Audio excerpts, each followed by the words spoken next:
it for now, but I hope to fit an extension when it arrives. As for the filler tube, complete waste of time. It's flimsy, nothing to it, and well, it doesn't fit anywhere.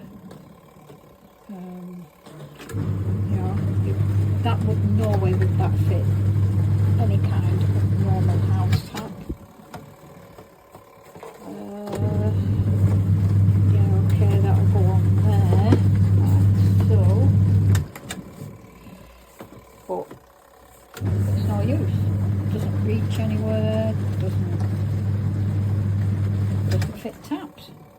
So that's completely useless. So I've had to fill it up with a jug. Still, it's done the job.